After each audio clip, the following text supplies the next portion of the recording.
श्री जगन्नाथ महाप्रभु, उनके चरणों के एक आश्रित भक्त, उनकी भी मां ऐसी थी। उस भक्त का नाम था सालबेग। बहुत सुंदर कथा है श्री सालबेग जी की। सालबेग जी की माता जी, उनका पूर्व चरित्र तो इतना विस्तृत नहीं सुनेंगे, पर बस इतना मात्र समझ लीजिए कि एक म्लेच्छ व्यक्ति ने अपहरण करके उनको ले गया और हठपूर्वक उनके साथ ब्याह कर लिया, और ब्याह के पश्चात उनको गर्भ धारण हुआ। बहुत ध्यान से सुनना। तो जब गर्भ धारण हुआ तो समुद्र में अपने प्राण त्यागने के लिए जाने लगी। तभी मन में एक भाव उत्पन्न हुआ, मन में एक विचार उत्पन्न हुआ कि इसने क्या बिगाड़ा किसी का, इसका क्या दोष, मैंने अपने जन्मों के, पूर्व जन्मों के पाप के कारण ये सब मैंने सहा, पर इस जीव की क्या गलती है, इसको मैं क्यों मार रही हूं।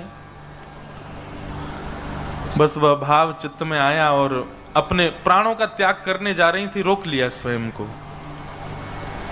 कुछ समय के पश्चात उस बालक ने जन्म लिया। उसके पिता का नाम था कालबेग और उस बालक का नाम रखा गया सालबेग। सालबेग बचपन से ही अपनी मां के पास, मां के प्रति ज्यादा आकर्षण था, मां के साथ रहते थे और मां उनको श्री जगन्नाथ जी की सुंदर सुंदर कथा सुनाती थी। दर्शन करने कभी नहीं गया, कोसों दूर गांव में रहता है सालबेग। तो सालबेग एक म्लेच्छ, माताजी तो उनकी ब्राह्मणी थी पर पिताजी उनके म्लेच्छ थे। हठपूर्वक उनका वरण करके और फिर बालक का जन्म हुआ। सालबेग बचपन से ही कोई भी बात होती तो जगन्नाथ जी, जगन्नाथ जी, जगन्नाथ जी के बारे में उनकी माताजी सुनाती रहती। जगन्नाथ जी के ऐसे बड़े बड़े नेत्र हैं, तेरे को पता है ऐसे बड़े नेत्र क्यों उनके? सालबेग कहता क्यों? बोले इतनी भीड़ होती है मंदिर में, सब लोग उनको देखें नहीं देखें, इसलिए ठाकुर जी के बड़े बड़े नेत्र हैं। बोले तुम मुझे मत देख पाओ, मैं तो तुम सबको देख रहा हूं। सालबेग कथा सुनता, पर जैसे जैसे थोड़ी आयु बढ़ने लगी, सालबेग अब कहता मां आप केवल कथा सुनाती हो, मुझे जगन्नाथ जी से मिलाओगी कब? मैं जगन्नाथ जी के पास जाऊंगा कब? इस प्रश्न का कोई उत्तर नहीं था मां के पास। कैसे जाएं? पिता बड़ा निष्ठुर है, मारेगा, हत्या कर देगा दोनों की। लेकिन सालबेग को कुछ कहती नहीं। एक दिन सालबेग अपनी मां के साथ छत पर बैठे थे और तभी गांव के लोग भर भर के सामान बैलगाड़ियों में और जा रहे थे।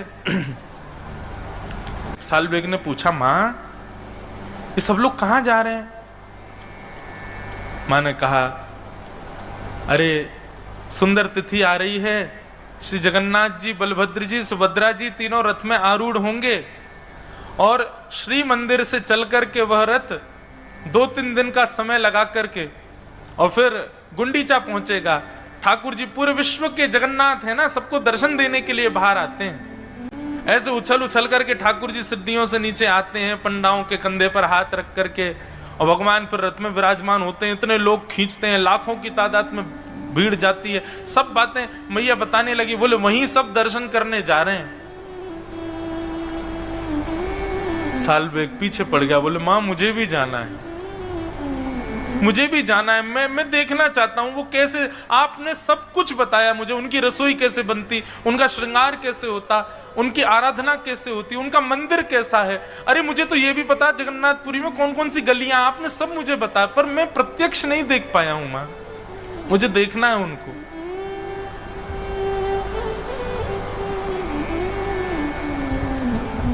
मां ने समझाया। बोले सालबेग मेरे चाहने से तो तू जगन्नाथ जी को नहीं देख पाएगा, अब तो तेरे पास एक ही उपाय है। बोले क्या? तू जगन्नाथ जी को ही प्रार्थना कर कि वो तुझे अपना दर्शन दे। तब भक्त सालबेग उस दिशा की ओर देखता है जहां श्री मंदिर विद्यमान है और आर्त क्रंदन करते हुए एक उड़िया भाषा में एक पद गाता है। बहुत सुंदर भाव है।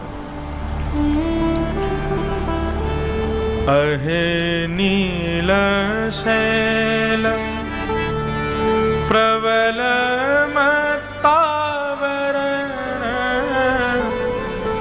प्रबल मत्तावरण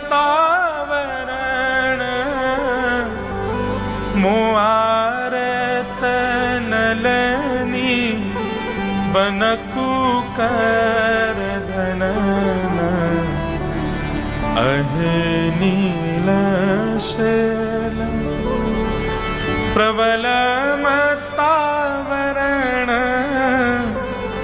प्रबल मत्तावरण मुआरत नलनी बनकु कर धनन अहे नील शैल।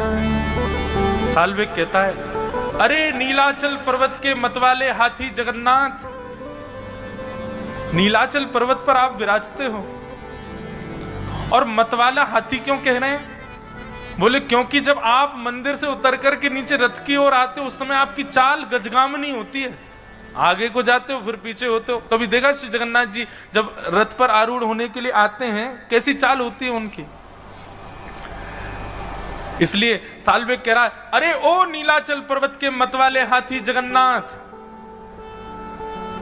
मोआरत नलनी बनकु कर दलन। मेरे हृदय रूपी सरोवर में मेरे आपके दर्शन रूपी आर्त रूपी कमल को आकर के अपनी सूंड से पकड़ करके उसका भेदन कर दीजिए ना नाथ। सबको दर्शन देते हो, आप जगन्नाथ कहलाए जाते हो, मुझ पर कृपा नहीं करोगे? अच्छा शायद इसलिए कृपा नहीं कर रहे क्योंकि मैं एक म्लेच्छ का बेटा हूं, मैं एक मुस्लिम का बेटा हूं। नाथ, ये भेद दृष्टि आपके अंदर नहीं है।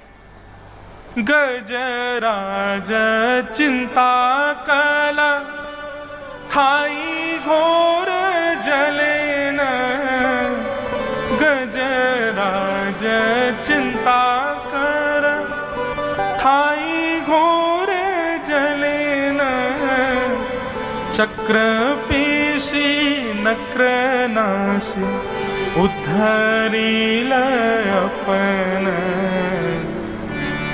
अगर आप ये सोच करके नहीं आ रहे कि मैं एक म्लेच्छ का बालक हूं नाथ, तो आप तो वो हैं जो इंसान नहीं था, गजेंद्र। उस गजेंद्र को जब ग्राह ने पकड़ लिया तो आप गए उसकी रक्षा करने के लिए, और जाकर के आपने अपने सुदर्शन चक्र से उस ग्राह का भेदन करके और गज की सूंड को पकड़ करके आपने भार कर लिया। नाथ, मैं भी आपको पुकार रहा हूं, आइए ना मुझको यहां से ले जाए, मुझे आपको देखना है और कोई मेरी इच्छा नहीं है प्रभु। कहे साल बेग हीन जाति यवन, श्रीरंग चरण तल कर शनि जनन, अहे नील शैल। साल्वेग तो अपने घर की छत पर खड़ा खड़ा गा रहा है, जिस दिशा में जगन्नाथपुरी है उस दिशा में देख करके गा रहा है। श्री जगन्नाथ जी सबसे ज्यादा प्रसन्न होते हैं 365 दिन में, उस दिन जिस दिन वो रथ पर विराजमान होते हैं। ठाकुर जी को बहुत सुख मिलता है उस दिन। जिन लोगों को मंदिर में प्रवेश तक वर्जित है उन लोगों को दर्शन देने ठाकुर जी आ जाते हैं बाहर। पर ब्रह्म परमात्मा जगदीश्वर जगन्नाथ पूरे ब्रह्मांड के नायक कितने सरल सहजता में आ जाते हैं सबको दर्शन देने। लेकिन आज जगन्नाथ जी प्रसन्न नहीं है। बलभद्र जी का रथ चल दिया,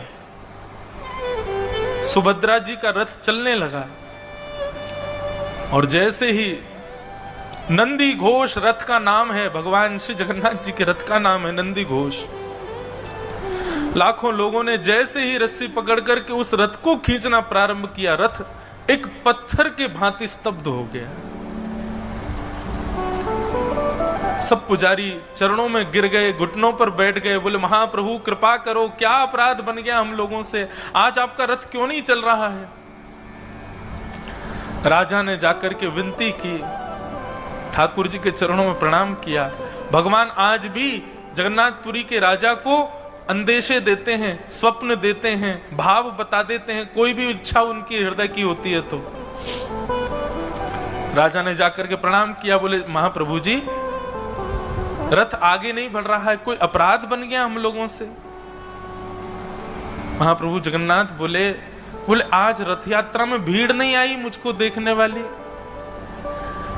राजा बोले नाथ जहां तक दृष्टि जा रही है सिर ही सिर दिखाई दे रहे हैं, लाखों की तादाद में लोग हैं, आपको क्यों लग रहा है कोई नहीं आया? बोले पता नहीं, मुझे तो कोई दिख ही नहीं रहा है, बस बार बार कानों में एक ही ध्वनि आ रही है, अरे नीलाचल पर्वत के मतवाले हाथी मुझ पर कृपा करो। तब श्री जगन्नाथ जी कहते हैं मुझे आज कोई नहीं दिख रहा है, मुझको केवल एक मेरे वैष्णव की इच्छा है, जब तक वो नहीं आएगा मेरा रथ आगे नहीं बढ़ेगा। बोले कौन है? ठाकुर जी ने दिशा बताई, इस दिशा में इतनी कोस दूर पर एक गांव है, वहां पर एक मेरा सालवेग नाम का छोटा सा नन्हा सा बालक मेरा भक्त है, वो करुण क्रंदन करते हुए मुझे पुकार रहा है, उसको लेके आओ, जब तक नहीं आएगा मेरा रथ नहीं बढ़ेगा आगे।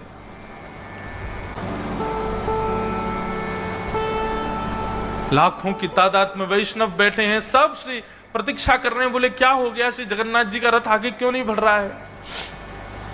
राजा ने अपनी सेना को भेजा, साथ में कई पंडे पुजारी ब्राह्मण भी गए, सब लोगों को भेजा, बोले जाओ पहले सालवेग को लेकर के आओ। इतनी दूर 1-2 दिन तक रथ खड़ा रहा श्री जगन्नाथ जी का, हिले ही नहीं, ठाकुर जी भोजन भी नहीं पा रहे, बोले सालवेग आएगा उसके बाद ही जाऊंगा मैं तो।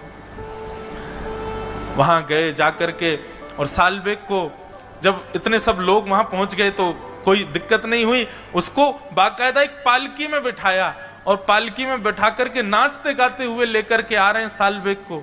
महाप्रभु जी ने आमंत्रण भेजा, श्री जगन्नाथ जी बुला रहे हैं सालवेग को। और जैसे ही सालवेग की पालकी पहुंची उस सुंदर पगडंडी पर जहां श्री जगन्नाथ जी का रथ चलता है, लाखों करोड़ों लोग केवल जगन्नाथ जी को देखते हैं उस दिन, लेकिन आज सबकी दृष्टि व्याकुल है देखने के लिए उस भक्त को, जिस भक्त के लिए रथ खड़ा है ठाकुर जी का। जैसे ही सालवेग की पालकी आई, सालवेग सामने आया, सालवेग को देखते ही श्री महाप्रभु जगन्नाथ जी झूमने लगे। उनका अपने रथ के ऊपर ही ब्रह्म वेदी जिस पर ठाकुर जी विराजते हैं उसी पर ही मचलने लगे। पंडा पुजारियों से कहा, बोले जल्दी लाओ, मुझसे सहन नहीं हो रहा है, जल्दी लेके आओ इसको रथ पे चढ़ा दो ऊपर, और मेरे सामने इसको दंडवत करवाओ, मेरे हृदय से लगा दो। आचार विचार वाले बोले भगवान रथ के ऊपर तो कोई नहीं, बोले अरे सब छोड़ो आचार विचार, बुलाओ उसको ऊपर लेके आओ मेरे सामने। चारों तरफ लाखों लोगों को देखे, उस सुंदर श्री मंदिर का दर्शन करे सालवेग, अपनी मां से जो सुना, जो भाव, पहली बार देख रहा है जगन्नाथपुरी को। नंदी घोष रथ का दर्शन किया, प्रणाम करके जैसे ही ऊपर चढ़ने लगा, ज्यों ऊपर चढ़े त्यों ठाकुर जी की छवि उसके सामने प्रकट हो रही है। और जैसे ही पूर्ण ब्रह्म श्री जगन्नाथ जी के पूर्ण विग्रह का दर्शन किया सालवेग ने, यहां सालवेग के नेत्र सजल हैं, सामने श्री जगन्नाथ जी के नेत्रों से आंसू गिर रहे हैं। मानो आज सबको लगा हो कि श्री जगन्नाथ जी की भुजाएं सदा खड़ी और खुली इसलिए रहती हैं कि उनको प्रतीक्षा है कि एक दिन सालवेग आएगा और मेरे हृदय से लगेगा। सालवेग ने जाकर के दौड़ करके महाप्रभु जी को अपने हृदय से लगा लिया। देख करके पूरा जगन्नाथपुरी उस दिन भावावेश में प्रवृत्त हो गया। ठाकुर जी को हृदय से लगा करके खूब रोया सालवेग, और हृदय से लगाने के बाद जैसे ही दंडवत किया, दंडवत करने के बाद सालवेग फिर कभी नहीं उठे, चरणों में ही रह गए श्री महाप्रभु जी के। ऐसे श्री जगन्नाथ महाप्रभु